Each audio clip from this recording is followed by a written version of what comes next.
árvore robusta das raízes profundas, da seiva tão rica que alimenta o mundo, da copa tão bela que nos protege do calor, do caule singelo que sustenta a flor. Em agosto senesce para as folhas trocar, esconde a produção e não devemos sangrar. Quando pequena, é fácil de identificar. Dilacerando uma folhinha, o látex começa a exudar. Depois de 5 anos, ela entra em produção, oferecendo a borracha para movimentar a nação. Matéria-prima como essa, que não há substituição. Da borracha se faz quase tudo que se pode imaginar. E é mais difícil dizer onde não a utilizar, pois com ela se apaga até erros de quem quis e não soube acertar. Historicamente, a borracha já era conhecida pelos índios antes da colonização europeia. Colombo, em sua terceira viagem às Américas, relatou o uso pelos nativos de uma bola de borracha chamada cauchu. Entretanto, o primeiro estudo científico sobre a borracha foi realizado por Charles de la Condamine em 1735 durante viagem ao Peru. A partir de então, aumentou-se gradativamente o interesse nesse novo material, cuja produção, ao contrário de muitos produtos industriais, não devasta o ambiente se praticada de maneira sustentável.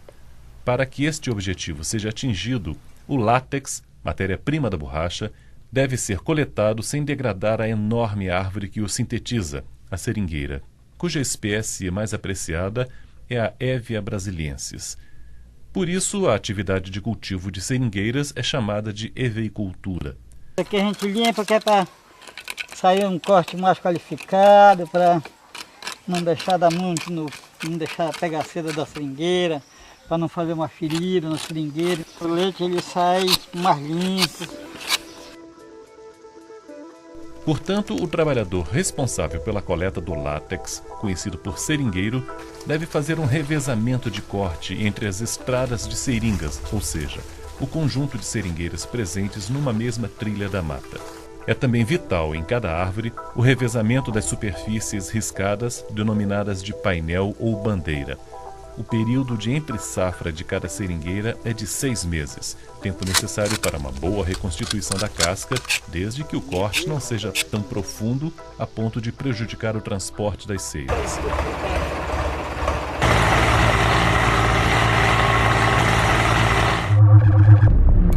Cortava só 2, e meu parceiro 2, porque a gente cortava um dia, falhava um dia, né? As outras ficavam isoladas. Né?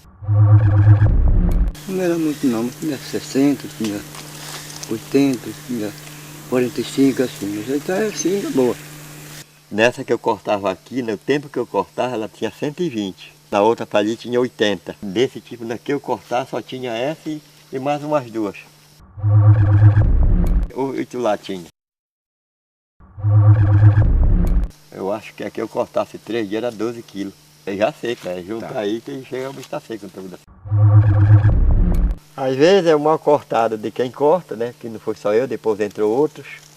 E outra que às vezes que morre mesmo, começa a morrer em cima, né? Certo. E de lá ela vem quebrando até. Quando não, ela morre pelo cortador. Porque se ele puxar muito para pegar a madeira, ali seca, aí ela começa a apodrecer. Trabalhou uns aqui que diz que eles usavam, né? Querosene, diz que a faca no querosene. Coloca, diz que a faca, diz que eu nunca fiz isso, coloca no querosene, depois no outro dia tira e vai cortar. Aí a seringueira bota o leite e ela bota para... Aí seca a seringueira. Aí ela vai, a broca chega, né? Aí morre. Cabe ao extrativista a preservação das árvores nativas que se encontram espalhadas pela floresta. Nesse contexto, o seringueiro, além de extrativista, pode assumir o papel de guardião da floresta.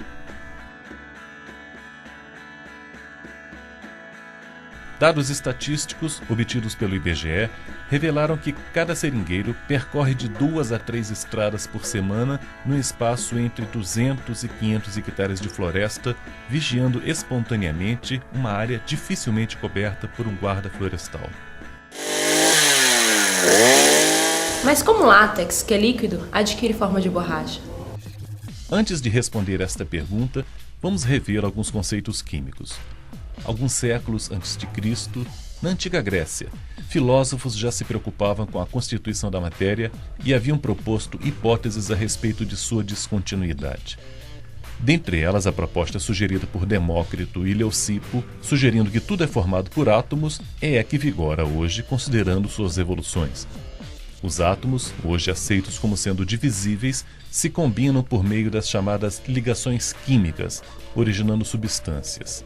Caso os átomos estejam se combinando por meio de ligações químicas do tipo covalente, formam moléculas que constituem substâncias moleculares. As moléculas ligam-se entre si por meio de interações mais fracas que as ligações entre os átomos e são conhecidas por ligações ou forças intermoleculares. Como exemplo de substâncias moleculares, podemos citar a água, os ácidos, os açúcares e a cafeína, dentre outras substâncias. Quando 2 ou mais substâncias estão juntas, temos um material. E são exatamente misturas de substâncias moleculares que formam materiais, como o petróleo, o café, a gasolina e até mesmo a borracha. O látex, precursor da borracha natural, é um material constituído basicamente por moléculas de isopreno, que ao serem catalisadas por um agente ácido ou até mesmo em contato com o ar, se unem por meio de uma reação química chamada de polimerização. A reação de polimerização é o processo precursor dos materiais conhecidos por polímeros. Polímeros são, portanto, materiais constituídos por macromoléculas formadas por moléculas menores que, por sua vez, se repetem em sua extensão. Essas moléculas menores são chamadas de monômeros. A borracha é, portanto, um material polimérico, elástico, constituído por sequências de monômeros. Por volta de 1800, deu-se início à utilização em massa da borracha. Os calçados impermeáveis dos índios faziam sucesso na América. Em 1823, os estudos de Mackintosh propuseram a impermeabilização, o que resultou na produção de tecidos impermeáveis.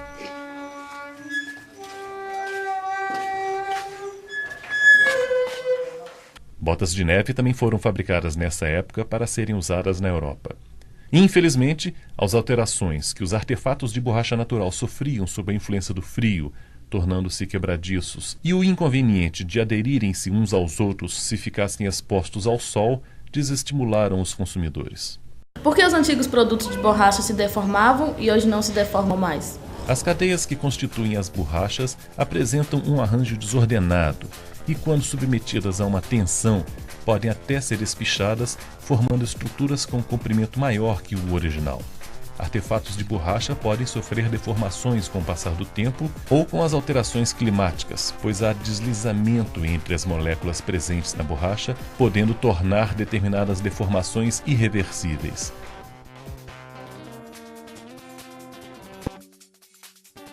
Em 1839, o norte-americano Charles Goodyear fazia experimentos com a borracha sob alta temperatura e, acidentalmente, deixou cair enxofre, o que levou à estabilização da borracha como produto industrial. Esse processo foi batizado de vulcanização, em homenagem ao mitológico deus Vulcano. A deformação da borracha obtida dessa forma é reversível, ou seja, passível de voltar à forma original após alguma deformação. Isso acontece porque os átomos de enxofre ligam-se às moléculas do isopreno, dificultando que haja afastamento ou deslizamento entre elas. Atualmente, para aumentar a rapidez da vulcanização, se utiliza como catalisador substâncias cujas moléculas orgânicas possuem um átomo de enxofre que ainda pode fazer uma ligação química. Com esse catalisador, o processo de vulcanização pode ocorrer a uma temperatura muito mais baixa.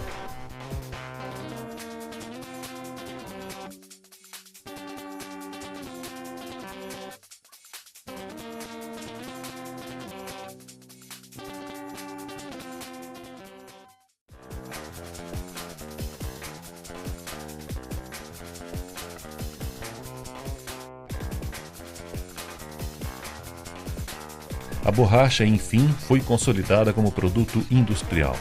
Em 1845, Robert William Thompson inventou o pneumático e a câmara de ar. Em 1850, já se fabricavam brinquedos de borracha. Assim, no final do século XIX, a borracha passou a ter valor econômico e importância no mercado internacional, dando início ao ciclo da borracha no Brasil. A borracha, material insubstituível na época, ainda não era cultivada ou sintetizada, o que obrigou à contratação de novos seringueiros. Muitos deles eram nordestinos que foram explorar a floresta amazônica em busca de mais árvores, ao mesmo tempo que fugiam da seca. Essa busca por seringueiras foi responsável pela demarcação geográfica da parte brasileira da floresta amazônica e pela anexação do estado do Acre ao território nacional após conflitos entre bolivianos e os seringueiros armados pelos patrões.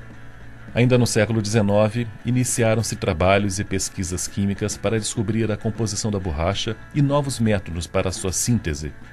A indústria de pneumáticos via nessas pesquisas a possibilidade de se tornar independente das plantações mundiais de seringueiras. Detentores de um confortável monopólio mundial, os barões da borracha amazônica continuavam expandindo uma produção extrativa que ainda era insuficiente para acompanhar a demanda do mercado, refletindo em aumento dos preços ofertados ao consumidor. Mas a promissora indústria automobilística deixou os ingleses desconfiados quanto à capacidade da Amazônia em fornecer borracha ao mundo inteiro. Iniciaram-se as tentativas de obtenção das sementes e, em 1876, o inglês Henry Hickman, num ato de biopirataria, conseguiu transportar 70 mil sementes da região de Buin, no Pará, para plantar em estufas do Kew Gardens, em Londres, e depois transplantar as poucas sobreviventes no antigo Ceilão, atual Sri Lanka. Iniciava-se o até então inacreditável cultivo de seringueira fora da Amazônia. Esse feito rendeu museu na Malásia e o título de Sir ao biopirata. Em 1912, com o crescimento e estabelecimento dos plantios asiáticos, iniciava-se o pior período da história amazônica, dando início a inúmeras falências no Brasil. Nesse mesmo ano, o governo brasileiro lançou em vão o Plano de Defesa da Borracha. Só para se ter uma ideia da supremacia asiática, o volume de borracha, que em 1910 era de 8 mil toneladas, subiu para 360 mil toneladas até 1920. Em 1926, o Brasil, que antes dos seringais asiáticos detinha praticamente todo o mercado mundial, era responsável por apenas 5% da produção de borracha do planeta. Durante a Segunda Guerra Mundial, o bloqueio japonês na Ásia impediu o comércio com os seringais de cultivo, dando novo auge à borracha brasileira. Uma nova demanda de nordestinos migraram para a Amazônia e foram denominados soldados da borracha. Mas o baixo volume da produção extrativa incentivou pesquisas nas quais os Estados Unidos chegaram à primeira borracha sintética derivada do petróleo, a GRS, ou SBR, um produto facilmente vulcanizável que acabou se tornando o carro-chefe da borracha mundial, apesar de suas propriedades não corresponderem a todas as qualidades da natural. Mas o custo baixo e as características principais foram determinantes para que se tornasse concorrente imbatível. Hoje, as borrachas sintéticas são utilizadas em pneus de automóveis, modificações de asfalto, calçados, adesivos e peças técnicas. O mercado trabalha com as duas possibilidades de matéria-prima, dependendo da oferta do produto natural. Porém, a borracha sintética é um derivado petroquímico, sendo este um produto natural não renovável e de futuro incerto.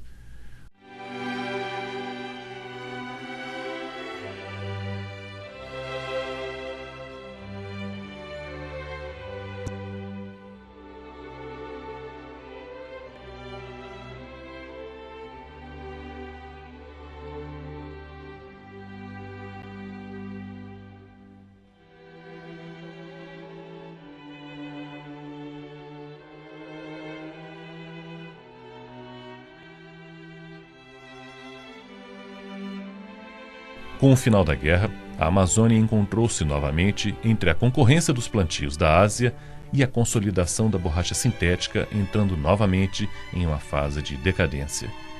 Como se pôde observar, tanto na borracha natural como na sintética, as moléculas são formadas por longas cadeias constituídas por sequências de monômeros. Estas pequenas moléculas são constituídas principalmente por átomos de carbono e são consideradas substâncias orgânicas. O que são substâncias orgânicas? São substâncias estudadas pelo ramo da ciência denominado química orgânica. Esse ramo surgiu em 1777 na Suécia, quando Dobbin Bergman as relacionou às substâncias produzidas por organismos vivos, animais ou vegetais, direcionando os estudos das substâncias minerais à química inorgânica. Mas o que tem de especial nos organismos vivos que permite que eles fabriquem as substâncias orgânicas? Em 1807, o químico sueco Jöns Jacob von Berzelius sugeriu que somente os organismos vivos possuíam a força vital, fator responsável pela produção das substâncias orgânicas. Então não tem jeito de fabricar uma substância orgânica em laboratório? Em 1828, o químico alemão Friedrich Wöhler, aluno de Berzelius, derrubou a teoria da força vital ao sintetizar ureia em laboratório, por meio do aquecimento do cianato de amônia, de acordo com a equação. Já que pode produzir substância orgânica fora do organismo vivo, o que é química orgânica? Foi o alemão Friedrich August Kekulé, em 1857, quem definiu a química orgânica como a química das substâncias de carbono.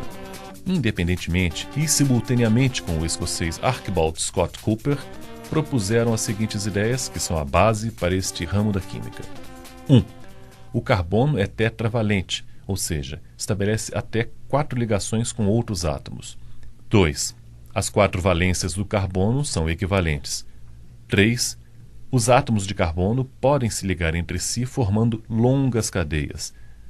O encadeamento de átomos de carbono é responsável pela formação de longas moléculas, como por exemplo ácidos graxos, proteínas e polímeros. As cadeias carbônicas podem se dispor de forma aberta ou fechada.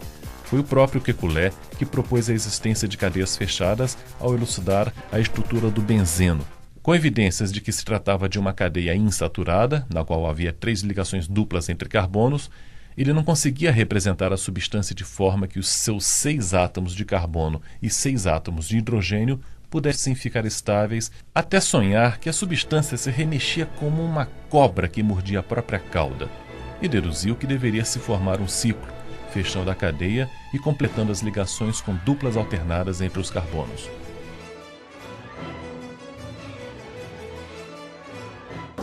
Então toda substância constituída por carbono é uma substância orgânica? Toda substância orgânica possui átomo carbono. O ácido clorídrico, embora não contenha carbono em sua composição, é produzido pelo organismo humano para propiciar a digestão. Então, nem toda substância produzida por organismo vivo é considerada substância orgânica. É só o hidrogênio que se liga nas cadeias carbônicas? Aos átomos de carbono de uma substância orgânica podem estar ligados diferentes grupos de átomos, os quais são denominados grupos funcionais. A química orgânica é responsável pelo estudo dos diversos grupos funcionais, tais como hidrocarbonetos,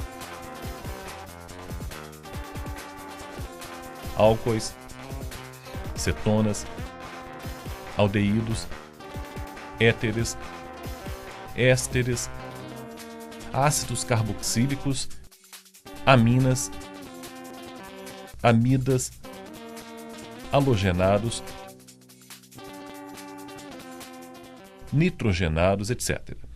Esses grupos são diferenciados, principalmente por meio dos átomos ligados à cadeia principal de carbono. Um polímero pode possuir diversos grupos funcionais. Independente dos grupos que os formam, os polímeros podem ser naturais ou sintéticos. Dentre os polímeros naturais, além da borracha derivada da seringueira, temos a celulose, o amido e as proteínas, como a teia de aranha, a seda e a proteína do leite. Já os polímeros artificiais ou sintéticos são constituídos basicamente pela borracha artificial e pelos plásticos, como por exemplo o polietileno, o teflon, o poliéster e o acrílico. Tanto os polímeros naturais quanto os sintéticos podem ser classificados em termoplásticos ou termorrígidos. Termoplásticos são aqueles que podem ser fundidos por aquecimento e, após resfriamento, solidificados, permitindo a alteração de seu formato. Esse processo pode ser feito diversas vezes, embora haja um grau de degradação química que limita o número de reciclagens. A borracha natural integra o grupo dos termorrígidos ou termofixos, já que só pode ser moldada uma vez após a primeira secagem. A borracha, natural ou artificial, é classificada como um elastiômero, tipo de polímero que possui alta elasticidade. Além da borracha natural, proveniente da seringueira, há outros exemplos de elastiômeros naturais, dentre os quais podemos citar a gutta-percha, obtida das folhas de palaquim, uma árvore nativa da Malásia, a balata, similar à gutta-percha, mas obtida da Milusops globosa, nativa do Panamá e norte da América do Sul.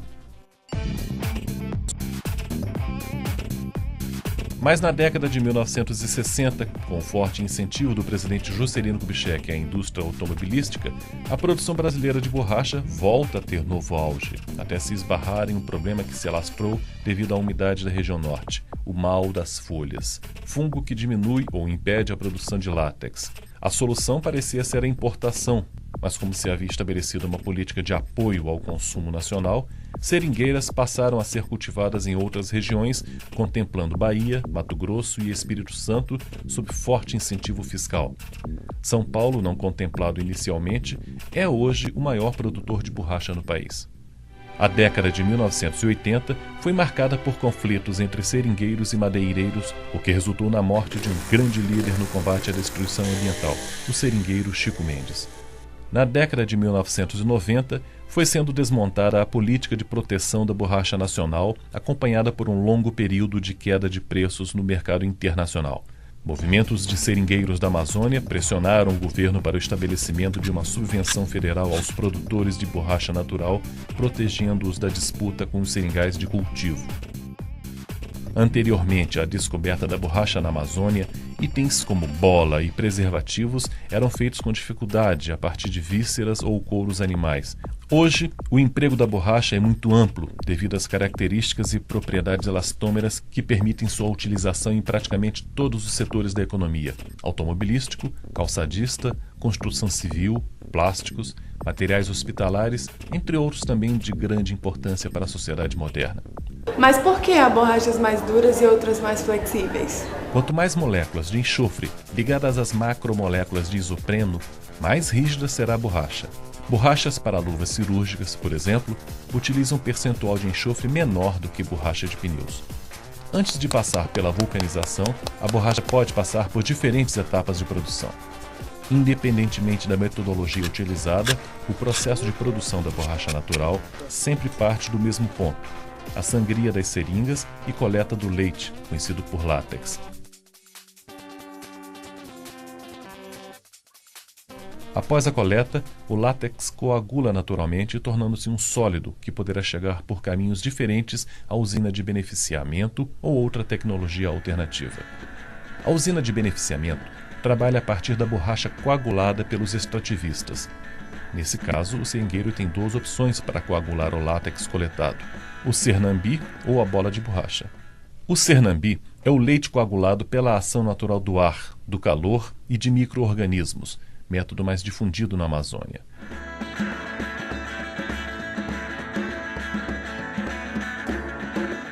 Mas como o látex pode ser coagulado por ação natural? Ao deixar o látex exposto ao ar e ao calor para a coagulação espontânea, se permite maior proliferação de bactérias e fungos que degradam agentes ácidos capazes de coagular o leite da seringa, assim como ocorre no queijo.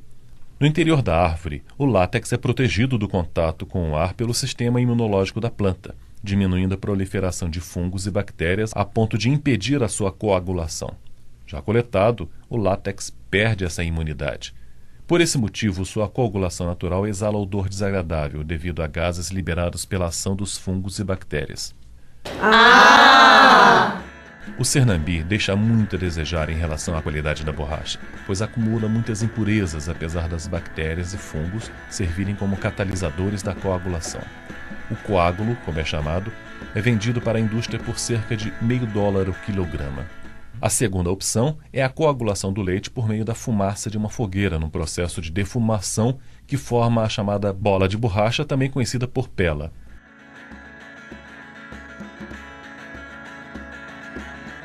Mas por que a fumaça coagula o látex? A fumaça contém vários componentes, entre os quais o ácido pirolenhoso, que é constituído por várias substâncias, como o alcatrão e o ácido acético. O que é alcatrão? Na verdade, o alcatrão não é uma substância. Ele é uma mistura de mais de 4.000 substâncias, dentre as quais, pelo menos 60 são cancerígenas, como por exemplo o níquel, o arsênio e o cádmio. A ação dos ácidos provoca a coagulação instantânea do látex. A borracha formada possui impurezas derivadas da combustão da fogueira, mas elimina bactérias e fungos. Porém, a borracha da bola possui menor elasticidade em relação ao cernambi. Para complicar, esse processo compromete em muito a saúde dos seringueiros, que respiram a fumaça e ainda contaminam o ambiente com a proliferação de detritos resultantes da queima da fogueira. Devido a estes motivos, a pela caiu em desuso. Ao chegar na usina, levada geralmente pelo próprio seringueiro ou trazida pela própria fábrica, a borracha é pesada e lavada, passando posteriormente para a etapa da granulação.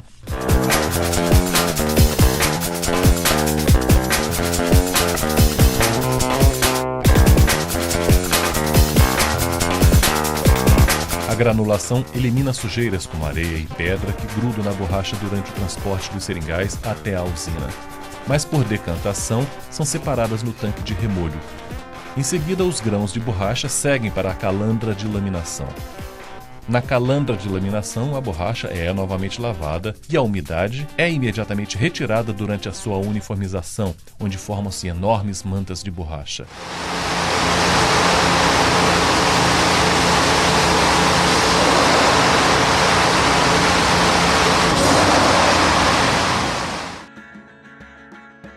As mantas são submetidas a uma granulação subsequente, que diminui ainda mais as partículas da borracha de modo a facilitar a secagem. Mas por que a diminuição das partículas facilita a secagem? Graças à diminuição das partículas, há aumento da superfície de contato, o que facilita a penetração do vapor durante a secagem. A passagem da borracha granulada do tanque até o carrinho de secagem é um processo manual que será substituído por uma máquina, que apesar de dispensar mão de obra humana, recirculará a água utilizada e aplicará um produto que impedirá a colagem dos grãos, o que viria a retardar a secagem.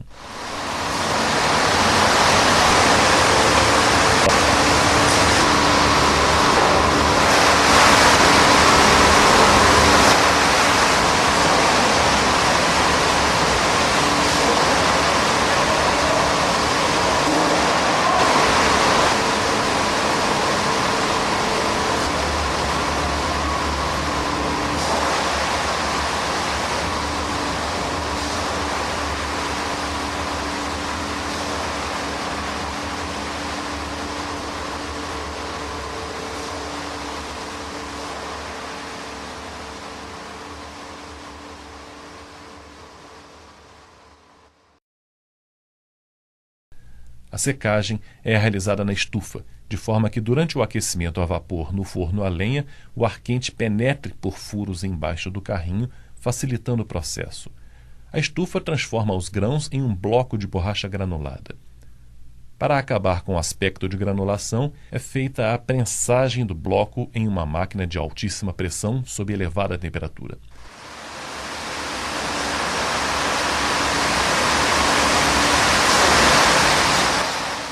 Os blocos de borracha derivados da secagem ficam mais compactos e rígidos, sendo ensacados para a venda. A usina, no processo de fabricação do bloco de borracha, produz um material bem qualificado pelo mercado, mas com elasticidade bastante comprometida devido às excessivas granulações.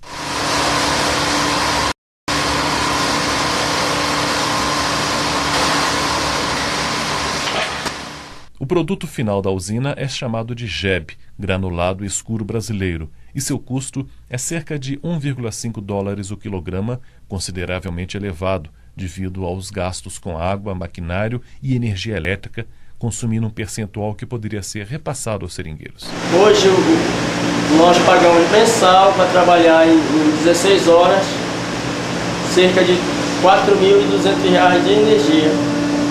Hoje é uma faixa de 80 a 100 litros de água por quilo de borracha produzida. Toda borracha pós-seca, ela é analisada em laboratório para garantir a certificação. Hoje, com essa grande devastação da Amazônia que está tendo, devido à invasão de madeireiros, de sojeiros que estão vindo, plantadores de grãos, a usina tem uma missão importante que é manter a capacidade de produção e manter principalmente o seringueiro lá na comunidade.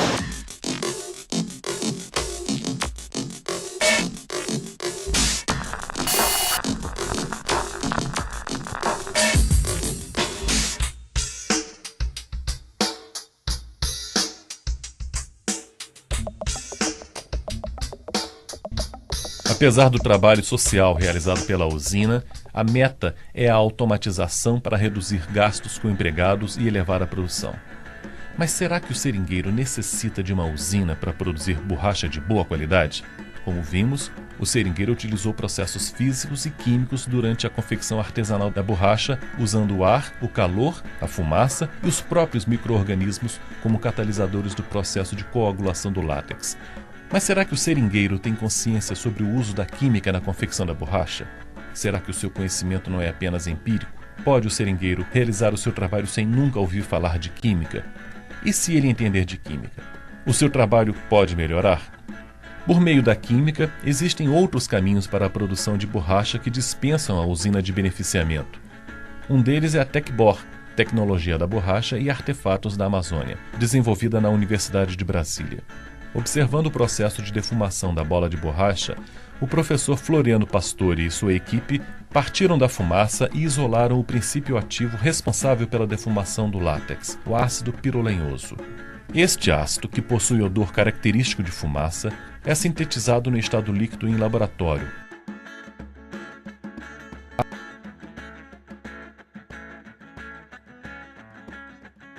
Adicionado diretamente no látex, a concentração do ácido pirolenhoso pode ser melhor dosada do que pelo processo da bola, além de diminuir sensivelmente os riscos à saúde do seringueiro, que antes precisava expor seus pulmões aos perigos da fumaça.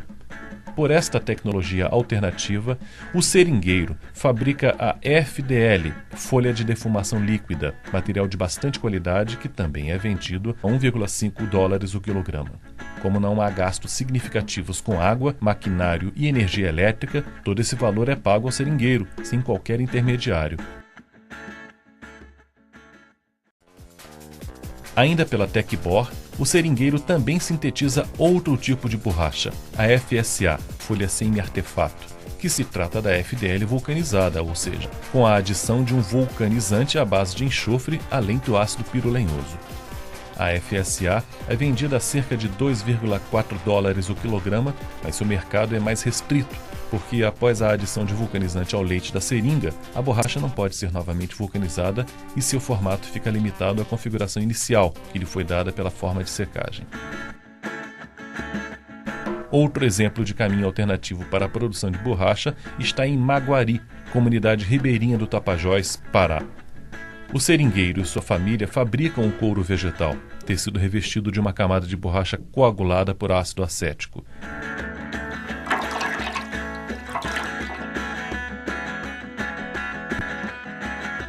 No mesmo local, há um galpão onde o couro é costurado e dá forma a bolsas e outros artefatos, também dispensando a usina de beneficiamento.